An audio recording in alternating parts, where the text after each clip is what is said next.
Dolphins fans, what is going on today? It is Ben Morgan of the Fins Up Network.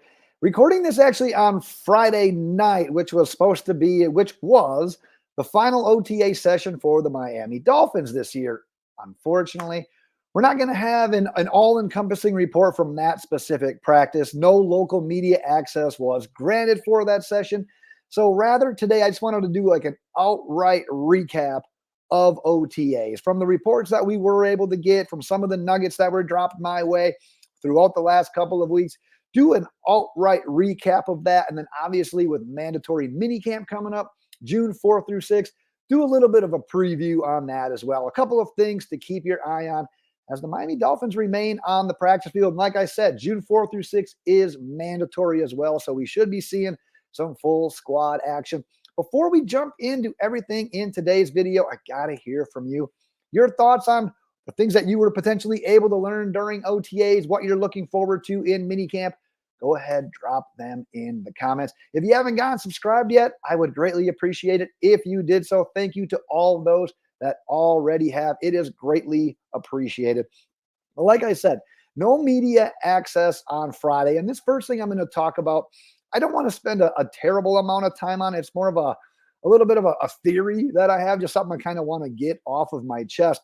But I kind of have this feeling here that when the orange jersey was pitched during these OTA training camp practices, it was, we're going to give the orange jersey to the person that was deemed the top performer in the previous practice, whether it was previous day, whenever the last practice was, it's going to that person. I kind of have a feeling that during OTAs, maybe it was that, like I said, I'm not there. I can't tell you who was the best practice performer each and every single day. But to me, this list that I'm going to read, it almost kind of comes off as more of like a who could benefit by giving a little bit more motivation by being given this orange jersey. Because if you look at the 6 people that got the orange jerseys, you let things off with David Long. Now, how did he get even the first jersey? I'm not sure. Was it something earlier in the day in the film room? Was it something earlier in the offseason? Was it something from last year? I don't know. You damn near got to throw David Long out of this conversation. Outside of that, Kader Kohou, Austin Jackson, Javon Holland, Liam Eichenberg, Duke Riley. Like I said, I wasn't there. I can't tell you for sure whether or not these guys were the top performers. But if you look at that list, there are a lot of guys on that list that maybe could use a little bit of added motivation, because the team, I believe, is going to count on some of these guys for some big jumps in 2024. And like I said, I don't want to spend a ton of time on this, but look at a guy like Liam Eichenberg, probably one of the front runners to start at right guard, arguably the team's biggest weakness still on this roster. You can give him an orange jersey and he kind of can say, you know what? I was the top performer. Maybe I do belong. I'm just as good, if not better, than that guy lined up across from me. I think we've all seen enough to know that he is probably the weakest link on this offensive line if he were starting already in week 1. So like I said, a little bit of a conspiracy theory, but you know what? Maybe in OTAs, maybe these jerseys were given to these guys that could just use a little bit of a propping up. Like I said, a conspiracy theory. Let me know if you have a differing attitude. Maybe you agree. Drop your thoughts in the comments as well. It's just something I kind of wanted to get off my chest. Let's go into some more stuff that actually matters a little bit more. Let's talk about some of these rookies, specifically some of these guys on the defensive line, the edge rushers. We're talking Chubb Robinson, Mohamed Kamara, and Grayson Murphy, because by all reports, everything that I was told as well, these guys absolutely brought it. One way or another, each person standing out for a different thing. We talk about Chubb Robinson. What was touted as his biggest bonus, his biggest plus? Why were teams projecting him as a first rounder to begin with? It was that speed. It was that get off. It was that bend around the edge. He brought it. What was Mo Kamara? Kind of the same deal, just not quite up to Chubb's level, but then also that power that he was projected to have. He brought it. Grayson Murphy, we talked about him the last couple of weeks as well. If there's an undrafted free agent on this Dolphins roster that has the best chance of making it on the final 53, we said it was Grayson Murphy. Now, we're not at liberty to talk about the guys that they're lining up against, who they're beating. I don't want to get into that today. But let's just say these guys, rookies and undrafted free agents, were going against some veteran offensive linemen and really taking it to them. So one, that's probably a negative to the offensive line. And we do got to take things with a grain of salt. It is OTAs. You're only playing with helmet. You got shorts, T-shirts, helmet. We don't even have the pads on yet. So like I said, take it with a grain of salt. But at the end of the day, we looked at this edge rusher position. And if you got Phillips and Chubb on the shelf, you brought in Shaq Barrett, you still needed a little bit more depth.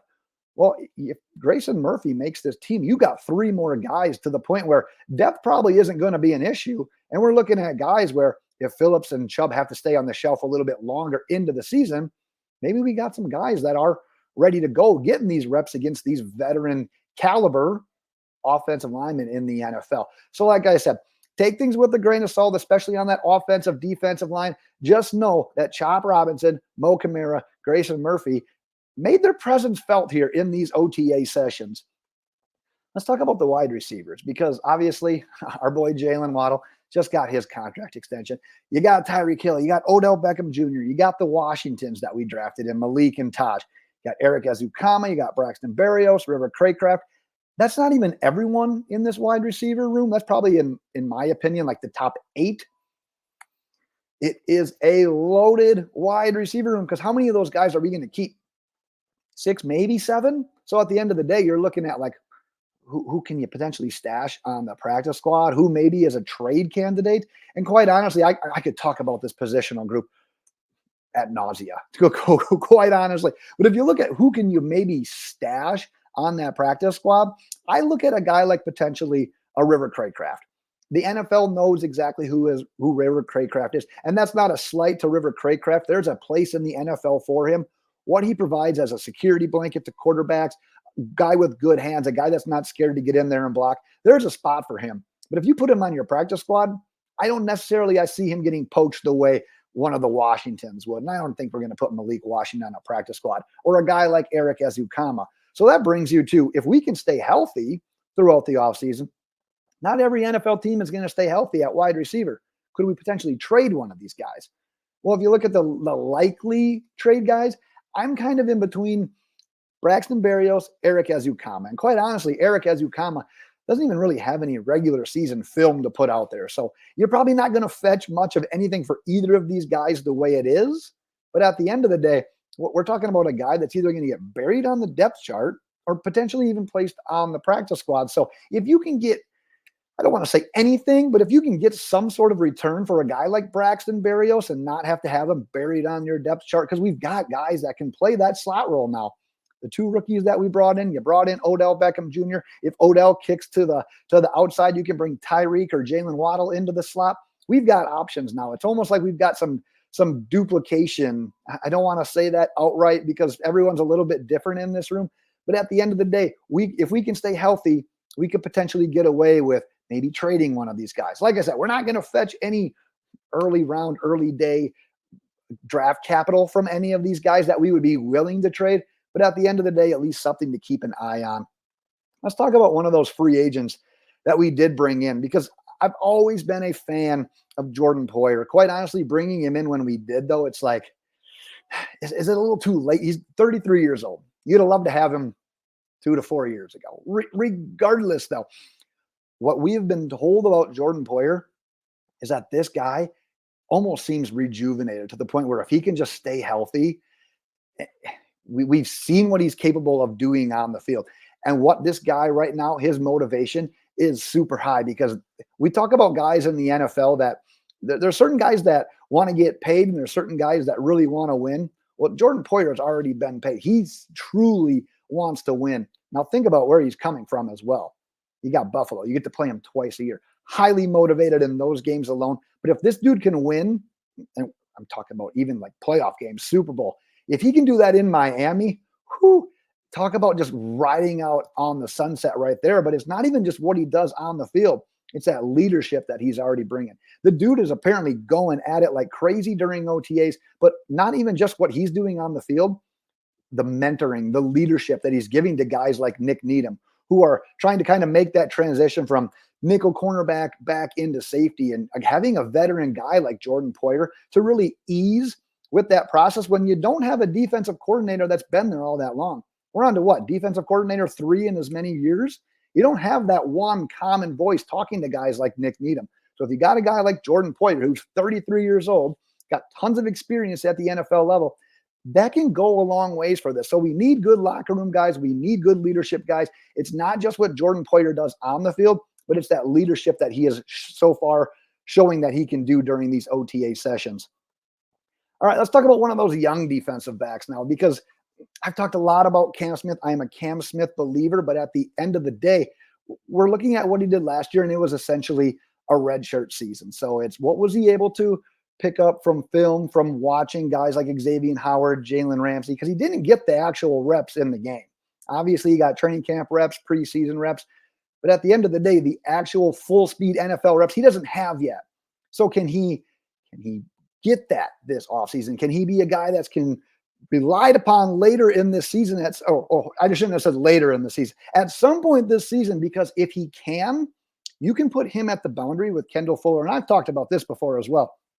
That unloads an untapped potential of this defense because of Jaelan Ramsey, because of the intelligence he has, the instincts he has, making other people around him better. If he can be almost disguised and not just be on one guy or one side of the field, you can put this guy in the slot. You can put him as an extra safety. You can kind of let him be this rover out there who that can completely untap a level of this defense that we necessarily didn't really get to do last year because of Vic Fangio being a bit stubborn to let him move out there, or let a guy like Cam Smith play, and let Jaelan Ramsey trail one particular wide receiver. And like I said, this is a very convoluted, complex issue as well. But if Cam Smith is truly ready to contribute, and let me add one more thing as well, because right before recording this on social media, he put something out about he stepped on a scale and he weighed like 192 pounds, which is, it's kind of whatever. But at the end of the day,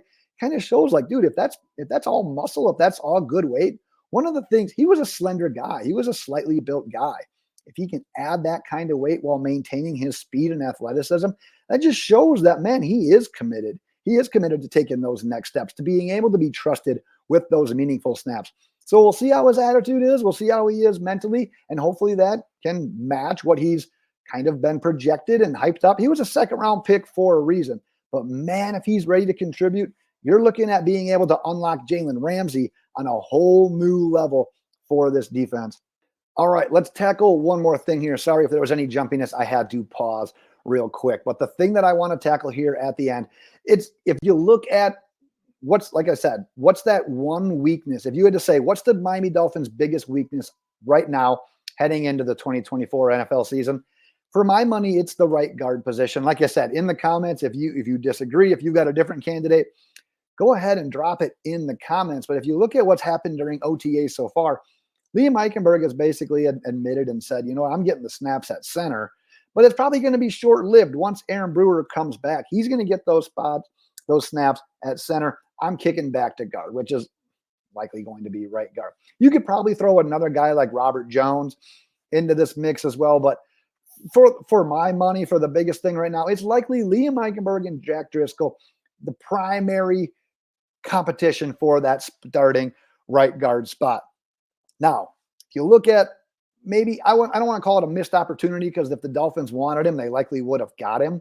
But we saw Dalton Reisner end up re-signing with the Minnesota Vikings. So there's obviously still other free agents out there. I didn't go through an entire list before this video, but maybe what you see here is see how the team does during minicamp. Once training camp hits, how are things looking? And if Eichenberg or Driscoll or Prey, maybe both of them, end up looking the part, great. Then maybe we can just let these two guys, maybe, like I said, if you want to throw Jones in there, let them battle it out, best man win. But if we get out to a slow start and it's constantly the right guard is just a turnstile, two is getting the would-be sacks, having to get the ball out right away, maybe we got to do something, and maybe that's when you hit free agency, because we've talked about it all offseason, even before the draft. Dolphins need to get nastier in the trenches. They need to get stronger in the trenches. Imagine Tua, if he can be more comfortable in that pocket, getting to the second, third, fourth read. Man, this offense can be taken to new heights. Quite honestly, with the offensive line, we just haven't done it quite yet. We brought back Isaiah Wynn. We got a small center. I like Aaron Brewer, but it's not like he's like this huge mauler type of guy. You lost Robert Hunt, still have Austin Jackson. You drafted Patrick Paul, who is a mammoth of a human being. He is a physical dude. But if all things go well, he doesn't even factor in to 2024. So can you say that we actually got stronger, more physical up front? As of today, we absolutely did not. So like I said, that's where I still think this is probably that area of weakness on this roster. So we'll see how this all plays out. But like I said, something to keep your eye on in minicamp once training camp hits, because like I said, if there's something about this team that just doesn't quite feel right yet, that it's maybe we could improve and this would just really take us over the top, it's that spot at right guard. But I've said this in the comments a couple of times in previous videos. It's the NFL. It is hard to be absolutely competent and have these all-pro, Pro Bowl caliber guys at every single position. Look at every NFL team. You're likely going to see a position of weakness. Unfortunately for us, ours always seems to be on the offensive line. So just one time, I'd love to remedy that situation. But once again, it's just something that we didn't necessarily prioritize this offseason. Miami Dolphins fans, I am going to call it right then and there. Like I said, though, earlier, if you had any thoughts from OTAs, any things that you're looking forward to for minicamp, maybe any questions that you've got that I didn't cover in today's video, go ahead and drop them in the comments. I will be responding in the comments as well. We'll be back soon enough, Dolphins fans. Like I said, the NFL, the offseason never quits. It never stops. Enjoy your night, Miami Dolphins fans, or whenever the hell you are watching this. And until next time, fins up.